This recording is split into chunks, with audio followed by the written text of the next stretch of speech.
Ndewo gị onye ọma na-ege m ntị. Taa wụ ụbọchị Tuesday 1st July 2025 na-asị daalụkwu nso ịnọnyelụ m. Agwara m unu ụnyaahụ na m ga-abịa taa, adị emechakwa na mbịa. And today na studio anọrọkwa m so m. Mana tupu m gwa unu onye mụ na ya nọ, cheta na ị nọ na Volt 104.3 FM. Afọ mba ntị Chinazọ, kịta bụ oge Odenigbo. Ebe anyị na-akpa nkata ka ụmụ nwanne, ebe anyị na-atụkọ isi ọnụ, ebe anyị na-ewepụsị ọkpụ dị n'azụ were nke bara uru mere ife, ebe nna ajụ unu kedu uche gị maka na uche onye adị njọ, ebe nna ajụkwa ka efe ilo maka na mmụọ bụ ntị Chinazụ nidikwara ịmụta one or two things. Mana otu ọbụla o si na-adị, cheta na anyị nọ n'udu mmiri, so ọ dị very important to eat healthy. Kịta bụ oge anyị ji enwetasi mago ụmụ ife ndị a gasị na-abịa with rainy season, so ọ dị very important. So dịka si egwu unu, anọrọ m sọsọ m anọ with OGO pilots. One Volt Express ịmakwa ekene m unu ndị ọma na-ege m ntị na-egekwa ntị Chinazụ unu mere ọfụma ekene m unu taa. Ịma ụfọdụ ga-asị na oyibo ma ka asụsụ Igbo ma otu ọ sa ada na onye chere ya but ya gba m mbọ taa ka ọ yie yọta. So anyị ga na-ekwu ihe dị mma na-edozikwa ụwa anyị na-ayọkwa Chukwu na ndị a na-eme ihe ọjọọ afụkwa n'anya n'ilo ịghọta.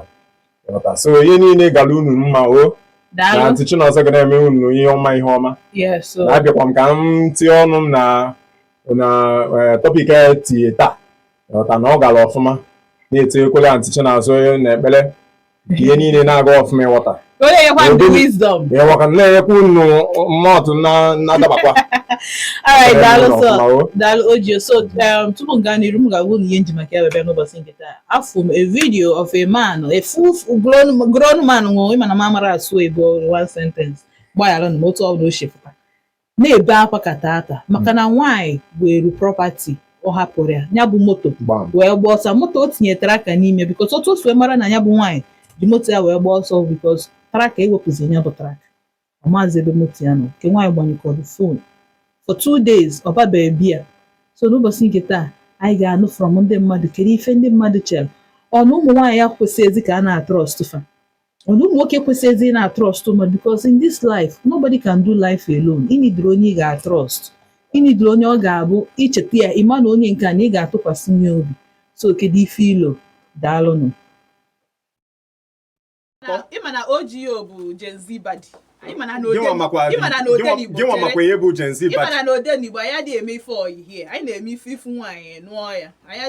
Unu adịghị eme ihe anyị na-eme ife omenala otu o si wee dị. Then anyị transit ya otu o si wee dịgo right now. Anyị adịghị eme ife anyị ekwughị ya here. Nwoke na-egekwa m ntị, nwoke ọbụla nọ more than 1 year ọbụna ọnụnwe ya dị eme anything this serious kọrọ ọsọ lochapụ because na gịnị mee ezigbo okwu ka ikwu na but ihe na-agwọta bụ ị ga-ebugodo ụzọ ma ndụgodo onye iche nọ bifo ị ga-afụ nwaanyị n'ụzọ sigodi nwaanyị alaikekwa m gị ka anyị bidogodi na-ahachigodo onwe anyị ka nọ gị in the next 3 months otu a ka asha na onwe TikTok this thing for today. The girls know me today under 1 month and no me go 2 years and she has never regretted making that decision. That is just a full story out of many in the It can also be your story. Mba odiri amambo my story because I need to get to know you. Do you know why? Do you know why? Happy good in Gen Z. Happy Gen Z because you have Gen Z. Do you know why? Why? OGO.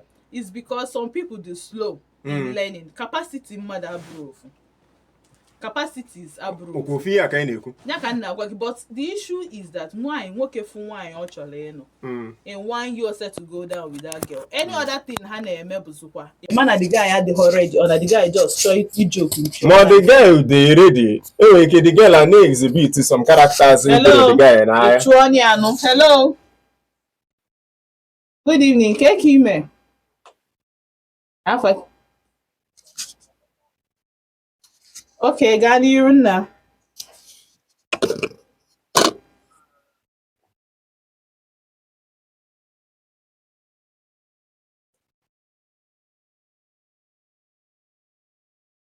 Ọ na-ada ọchọkwa ịpụta okwu my brother. Nne m na-ekwu na nwoke nwaanyị adịghị bụrụ na adịghị ndụ. Ụmụ nwaanyị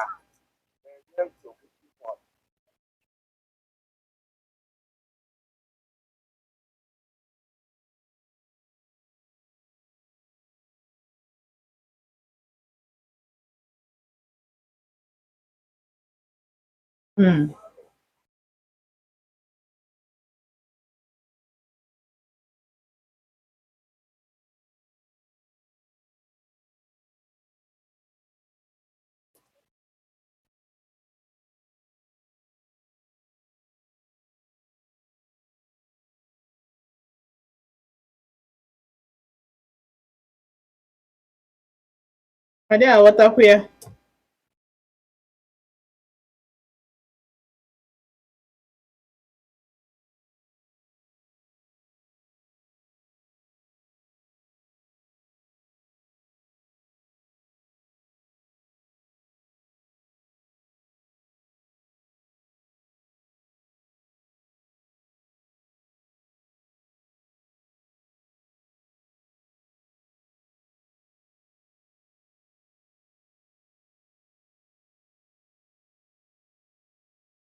Otu awụ na-eji.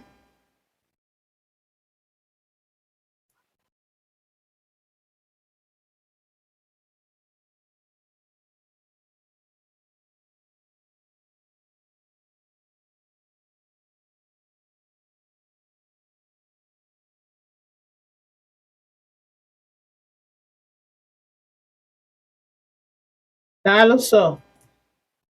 Daalụ. So Ojio, the issue is that ọ bụ na ị notice na nwaanyị na onwe ka agwa ya dị. Like onye nke anyị ji wee bịa na ị chọghị ịgwa m na Kanani a na-akpa na phone na onwego mgbe the girl enweghị one attitude or display because for him isi obodo oyibo tụọ down without ịgwa the girl. Ọkwa na ofu ihe ọka anyị na-akọta na ndị mmadụ na-ezo karakta ya. Nwoke mmadụ aga nọ ebe ọ nọ abroad na-agbachi mbọ ike na-eche maka attitude nwaanyị ọchọ trọst n'otu uche ya niile tinye love ya tinye niile ọ ga-eji bụ mmadụ n'elu ya. Ewe mere udiri ya. Atelu uche anya mere o jụrụ natawa because ọ gwaghọ the girl na ọ na ọ sịkwa surprise ya the girl because o nwere which is a good thing. Anyị dị asị na ọ bụrụ a good thing. Anyị na-achọ ịkọwata that n'ọma a na-ama ifu na your partner nwere character dị anya ị ga-ama ị ga-eme understand. Anti-chance, always sometimes ụmụ nwoke na like surprise without even knowing all this vital information. O wee bụ na ịbata obodo na-ese ka ị bịa afọ onye ịfụ anya ka ị surprise ya ka ọmakwa na ịmọgụ na otu isi na-eme ya mma ka ịmakwa ka o si kwado ịghọta in your absence na ihe niile ka o wee ka ị gịwafụ first stand otu ọ si eme ịghọta. The man's hope abụrụ ka ọ bịa chọpụta na ụmụ ihe a na-eme. There's even a paraventure that the man self amaghị na ụdịrị ihe a na-eme dị ịghọta. It could be that not just bata obodo ọ just fụ na okenye ma nna ka m surprise onye fụrụ anya ka m gote ya awụ na otu ọ bụrụ teddy bear or something ihe ga-emegide ya o nwee obi aṅụrị ịghọta. Wee chọpụtazi na ụlọ odobe adịghị edede dị ụlọ anya ọfụma. Moto egwu moto adịrọ n'ụlọ ebe ọ na-enye nwa mmadụ ime ezigbo ihe nwa mmadụ adịghị eji eme ezigbo ihe. It is more likely na that woman wekwa enyi ọzọ nọ n'ilo ebe nwoke mmadụ na-agba mbọ na abroad ọ nọ. Ị ga-asị na ọfọt ya na ọ marọ na nwa na-eme ụdịrị omume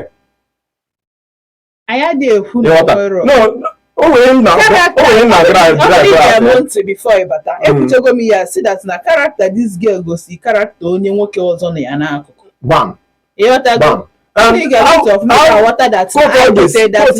Same girl, that same man, otu that same man ga-esi chọpụta na ụdịrị ihe a na-eme ya ọ bụ na ọ natarọ because all phone ashia mụ na gị na-akpa na phone na ịbụ onye like nna abroad na-arụ ọrụ na-agbachi mbọ ike ihe ị na-agwa m ka m ga-ege ịghọta mama m bịa siwe ndị mmadụ nọ n'ogbe si biko tinyere m anya na nwunye m ka anyị makọ na-agba n'ilo na ese ndị ndị mmadụ na-eme ya na ndị mmadụ na-eme ndị mmadụ na-eme ya ị na-achịkọwa m na ịmarọ na ụmụ nwoke na-eme ya ụmụ nwoke na-eme ya but ọ gosi na trust onye ahụ. I don't need to go see and trust. I need to be sure. Na trust onye ahụ. I didn't second guess. I didn't assume. I need to be sure. If the sure mean is that you need to dream everything you possibly as nwoke chọrọ ịba na why ịba na marriage with this particular girl. Make sure not the right person. Now remember, we change bego.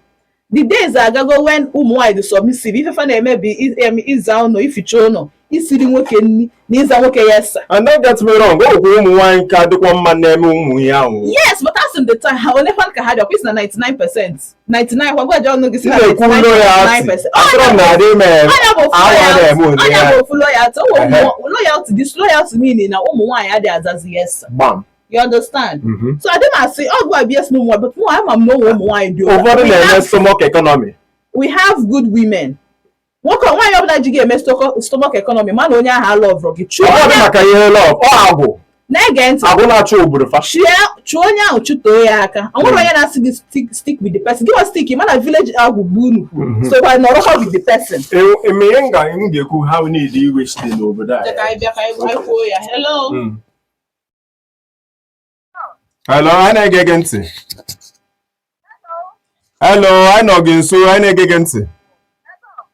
Hey. All right, the secret boy Chimazo Chetake bomb na 0706 048 5853. My bomb na 0915 570 8347. And well, a lot of things I need to with it as Manandi Gen Z baddies and a lot of parents now support to super rubbish. I keep saying it. A lot of parents now support Tifa Adoroma because they believe him now why. One working after snow na children. They are their first thing. Kedebo nya address. Why village? Exactly. There.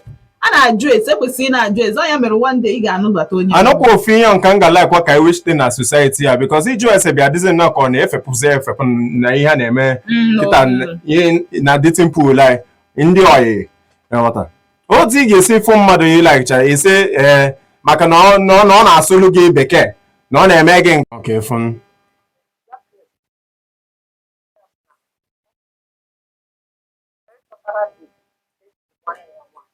Akamba.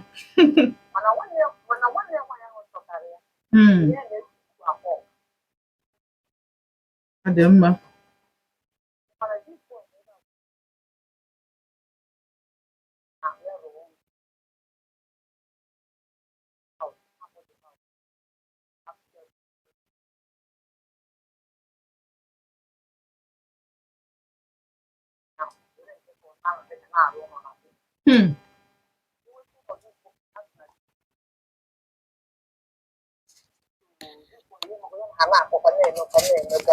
The boy. Everyone.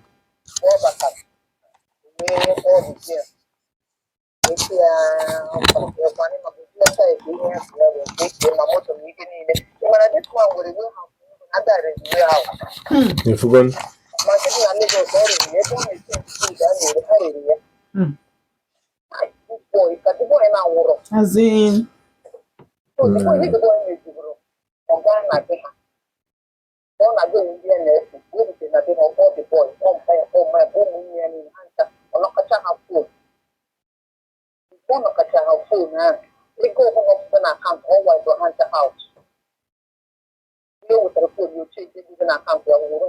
Ndị be nke nwanyị. Mbụ ndị be nke nwanyị. Ndị be nke nwanyị. Yes. I know the girl I know now. How we say ma?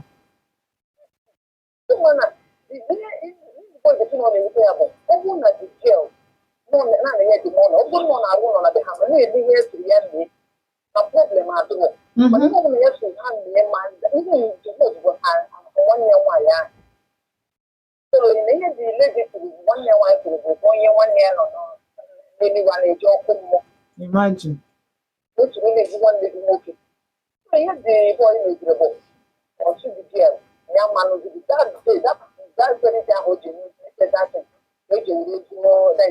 Ego isi wechekwala ndị be ha. O kwesịghị igbu oge.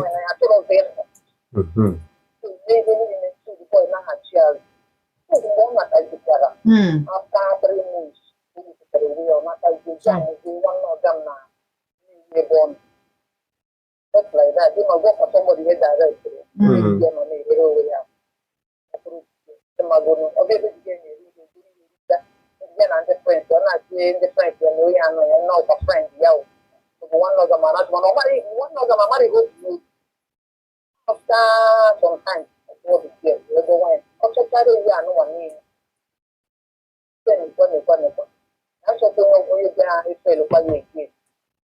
So that place I don't know now or treat the kitchen one Mbody girl.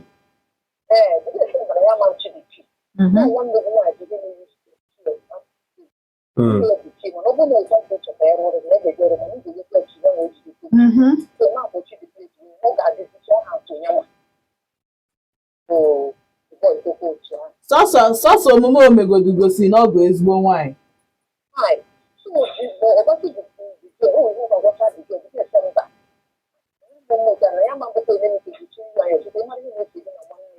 Yes,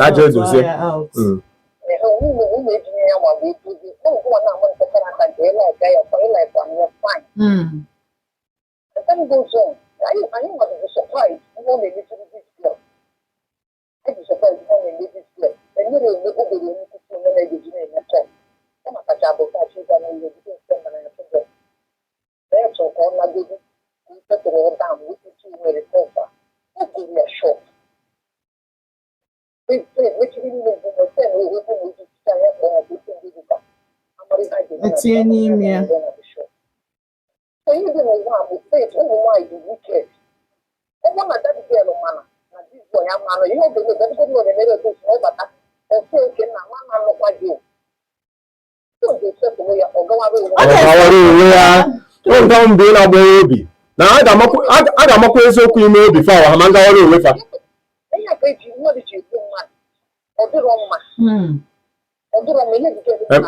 eme nwoke gawa ije asị na ọnụ onye ọjọọ ka ọ bụ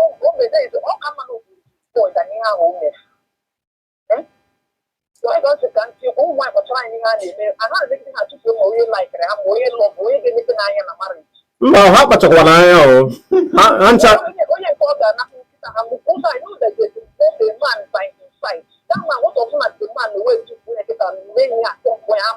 always true kasi one of those Nazima the truth just ma the truth bụ that na if onye ọbụla na ya yewe plan or this thing ama no the girl because obi that man ga na asị na otu aka the girl ga-eshi repair onya wisdom because onwere ọbụla gị plan cha na ka ịdị bụ onye maybe every night na say I love you afọ gị n'anya na-eche ka ịbata I cannot wait ị nọrọ na akụ na-enweta dị ọ dị gị ga-asị gị na mmemme gị the same thing ọ na-ofe ihe ngwa but o nwere ụfọdụ ụmụ nwaanyị adịche ụmụ ya niile ha kacha eche na ọha nwa kacha amalụ na ebe emeghị ofu onye na nwa mma ntụgharị mekwa afa ofe ihe ngwa eweta anụkwa ofe ihe a na-ekwu maka na ada amacha onye iche elu surprise package a bụ ihe bụ the best thing na-agwa gị eziokwu. Hello this is keep watching us. Chitani got one na 0706048583. My bomb na 0915-570-8347. Chitani no deni whereby na bankata ko mo one nearby na awusa aru were asusu I went dissect okwu ka ọ ga-esi wee baalụ mụ na gị uru ka anyị ga-echi wee ghọta ya onye nọ gị na-akụ ma onye gị na ya na-emekọ ife nwee such experience ọ na gị onwe gị na-agabiga through such experience because this is the point ebe ị ga-ama what to do and how to handle the issues because some of the one thing with our problems is solving it. I know much our problem, but how to solve it. Onye ka vote jwe wetere gị odenigbo na ebe anyị na-asụ asụsụ dịka o so emetụta because ụdị ife adị eme mgbe ochie and I'm the reason why oji eme mgbe ochie a lot of things ụmụ nwaanyị men enwere a lot of women that work harder than men now. If ebe nwaanyị na-agba mbọ ụmụ onye nke m na every day for this stage si ị na-try ị na-ekwu ịgba mbọ a ọ dị nnọọ ka ihe si ị na-eme ife nwaanyị emenwu because I'm like itinye myself in people's shoes. See, I quit free in me. You cherry, we are when on till 1 a.m. Now then you have to wake up very early by 7:30 with 2 kids. When I buy a bumbo, big if you toil so hard like this, dig only 3 jobs because at the end of the day, I pay too much because I'm an immense life matter. All the very important because if you work but at the end of the day, naturally and biblically. Bibles no Umu Nwoke will provide us. It can never be taken away. The men are providers. So at the end of the day, no when shortcomings. Why are come in place? That's why women with 2 jobs. That's the reason why they are at all. But in the olden days, why are they one? One if I was the beginning. ịza ụlọ, ịsa efere, ịsa ụmụaka, imeki sure na nwoke riri nri rijuo afọ, them bedmantins. Nke ahụ ịma na mgbe adata ede enwe emotions not just nwoke kwadote ịnụ nwaanyị asị hey na nwa mgbe oyi enwegokwa n'orugokwa ịnụ di and na agwa ya dị mma. Mgbe ahụ nwoke anyị nwere any business with nwaanyị, ọ ndị family na-enwe business eje kpọrọ ngwa jee nụọ and nke nwoke ama nsi no na ọ bụrụ onye match onye na ọ bụrụ ya bụ onye nchọ. You can never say no because your parents at that time knew the best. So a lot of things dey change. Go where mee ebe a sikwa si matatukwa cutting the very important, but cutting for people they go show that na how they ready to settle down with these persons.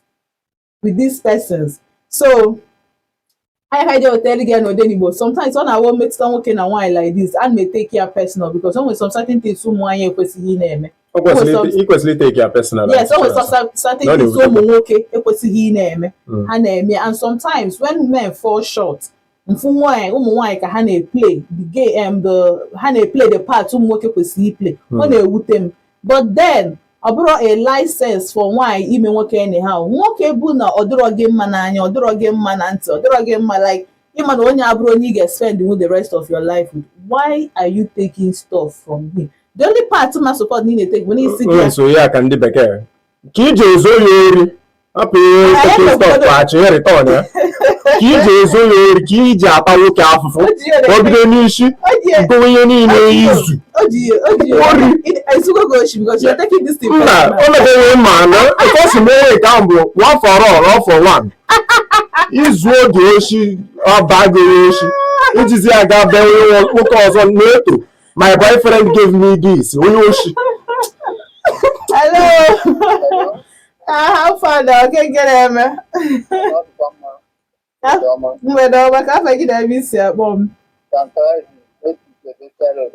Tantalizing no. I agree to one more. I think it my life. Nancy can't tell no nanka because he can't jumishi. Ọgbọgbutekwa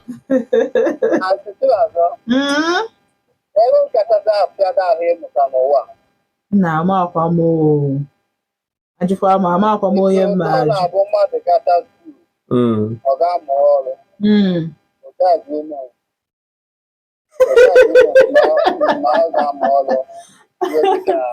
2 years or 3 years.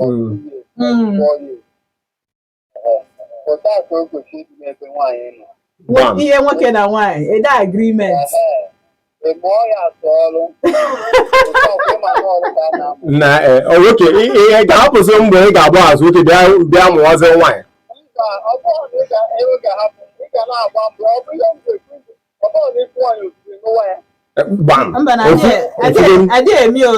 na-asị na Gen-Z mentality ije tie onwe gị na nsogbu na-asị na Gen-Z mentality ije tie onwe gị na nsogbu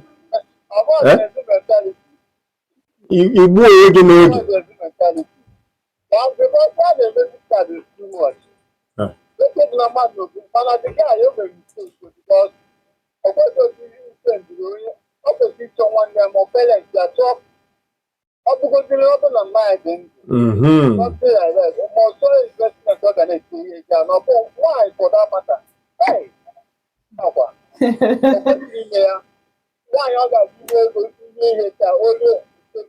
ọkọ ga-akọ gị ori agọ na-agwa gị na-aza achala ugo arụrụ ọrụ ọbụla na-ezu oshi. Daalụ so tantalizing.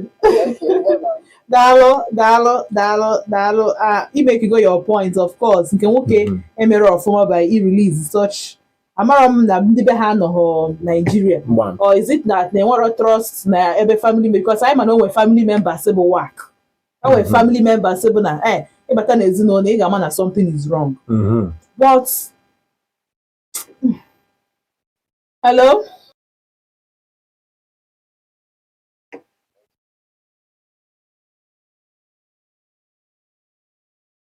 onwe nche ghọta akụkọ a na ọ favorable na ozu nwoke ochi gba ọsọ ka ọ favorable na aghọtara m ebe isi abịa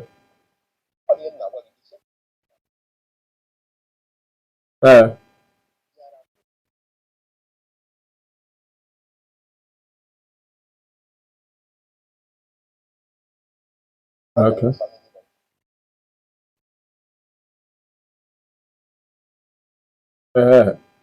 Ịma a na-ekwu fia ịma na Naijiria ka anyị bi. Anyị na-ekwukwa fia fia wee ike bụ like ọ bụ na nwere ụmụ nwaanyị 1 million. Statistics a ga-adabakwa because alike m otu isi kwuo fia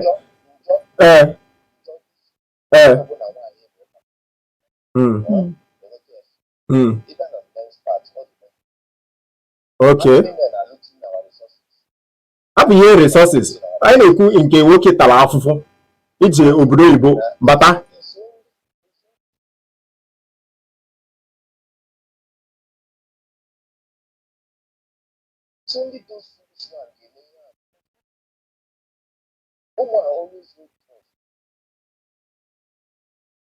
Ọkwa anyị ga-anọ ebe a ofu ihe a ga-emekwa nwoke ọzọ atikwa na the same few.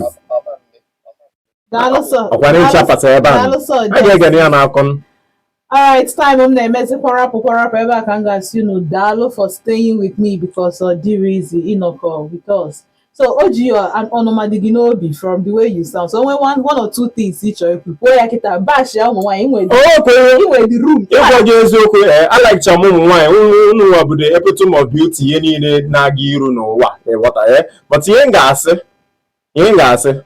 efe ihe a nwoke ga-ewepụta obi ihe unu eji maka n'ifugo ya na ọ dịka unu emechaghị ya mfụcha si finish ka unu na-akpọ ya bido zuzube dide unu ga-aja amụmachi unu chukwu zọbakwa unu maka mpaghị ama nọkwa ya onye gara asị Jizọs na onye aka emepụ ndị mmadụ o wee mee gị bụ m n'anya fụ o nwere ike ọ sị gị gbọdata na gị gbobutezie obodo oyibo dobe gị na airport ọmandịa gburu gị 3 days 2 days anyị ma otu ị ga-esi nọ international airport adịpọtụ gị ọ baa rekọdụ gị unu kpacharakwa anya onye unu na-eme ụmụ nwoke mental health awareness ụmụ nwoke bụkwa last month jikwa na nwayọ treat that man love gị maka nwoke dasa achọwa ihe egbu ọkwa gị nwa gburu ya jikwa na nwayọ ezuzu na nwoke oshi ọ deetie gị oju gị n'isi si na ịchọ ọzọ izukwa n'ihe na ya gba ọsọ izu perfume ya ahụ ma izu wọchị ya abụkwa nwoke ahụ ga-akwụrụ onwe gị si ya nna na ịtraịbụ ịgbago mbọ ịma na-achị ya kọchị ya gbagwo ihe ọchị sikwa ya daalụ na ama m na ọ bụrụ gị maka Chukwu zita n'ụwa m daalụ mama nzugori bye ekwọta mma gị n'imekwa ihe ọjọọ ihe mme ihe awa ọkọrọ echekwana sị na you treated him the best ime nke ekwu na ma ọkwa ashị because ọsọ gị nwa na Chukwu gị na ihe ime ọ ji si na ọchọ ọzọ na iji si na ịchọ ọgwụ ghọta so onye ọbụla gbaa mbọ trite onwe anyị na isi ma ụmụ nwoke ma ụmụ nwaanyị na asị na ụmụ nwaanyị do 4 million 1% trite ekweta m but ihe na-ekwu ụmụ nwoke biko gbakwa m na mbọ na-etriti ndị a ọfụma ka nwee ike triti gị ọfụma but chetakwa na nwaanyị adịghị na-etokwa ihe anyị imelụfa so chọtakwa nke wee accurate memory remembering maka nke ga-apụta echi si what did you do for me ebe you spend go millions and millions ọkwa ifele gị. What I'm saying in essence is love who love you dey for who dey for you atakwa na afọ ndị be m daalụ sir daalụ Oji daalụ for that 2 cents and of course Aunty Chinaza I'm gonna etinyeli something na ịmago n'okwu m chọrọ ikwu. Of course I'm mad that na this life ezuru oke. Life ezuru oke. It can never be enough. Nwere ife ị na-eme even ma onye zuru izu perfume izu phone izuru ụnụ ahapụkwala gị ihe a niile si gị gwa were ya pụọ imetkwa another person because na ọ dị in you ị ka ya ezu ya bụ oshi ịghọta. So ọ dị very important that na ife ọbụla ị na-eme ọbụla ị ma na ịchọrọ mmadụ ebelieve m na ịchọ iju ekwensu eju ma ọrụ ya niile hapụrụ ya property ya hapụrụ ya everything onwe sohi ya wee kpadie ego because at the end of the day ọbụla nwanne gị nwoke ka ị na-anụ adị akụkọ a n'isi gị ọ bụ nke nwaanyị ga-apụta bịa nụọ ọgụ for ihe ọzọ ị ga-emenwe onye ọzọ so ọ balance hụ ịma ihe ịma na onye ọzọ mee gị na eme like ya emeni onye ọzọ. I keep saying it. I like putting myself na shoes ndị ọzọ ka nwee ike na-aghọta ifefa na-agabi ya. Ọ bụrụ na ọmụ nwa ka nwanne m nwoke si na am na-agwakwa gị eziokwu a ga-ejecha onye a to the end of the world because ama m ego onye moto kịta na mmadụ go moto kịta na ị ga-amagodo ezigbote millions ọ depend ụdị moto a na-ekwuzi billions ma millions so ọ dị very important ịma ihe ọjọọ mana mmadụ ime mmadụ itri ịma ka mmadụ si chọọ ka isi chọọ ka esi triti gị triti onye ọzọ like that weda na ọ bụ nwoke ma ọ nwaanyị ọ bụrụ na ị chọrọ nwoke biko hapụ ya property ya onwe nke ọ dashi gị were ya naba ọ bụkwa na ị dị so angry na ọ nụrọzi gị ọ dashia gị chọrọ hapụrụ ya anya ebe ahụ gabara onwe gị so ebe ahụ a ga-asị unu daalụ Ude Benjamin Chinedu Chinonso Ogbonna daalụ sọ for isonyelu m na-asị unu ka echi na-eburu ụbọchị ọzọ mụrụ unu ga-anọ na Volt 104.3 FM afọ mba ntị Chinazọ emesịanụ onye mara asụsụ onye ikwu onye amaghị asụsụ ọ na-anị agbacha ọsọ azụọmahịa agbacha egwu ọ na-anụ kweriri ama ebule ji ibia ụgwọ ihe na-asa n'anya ọ dị very important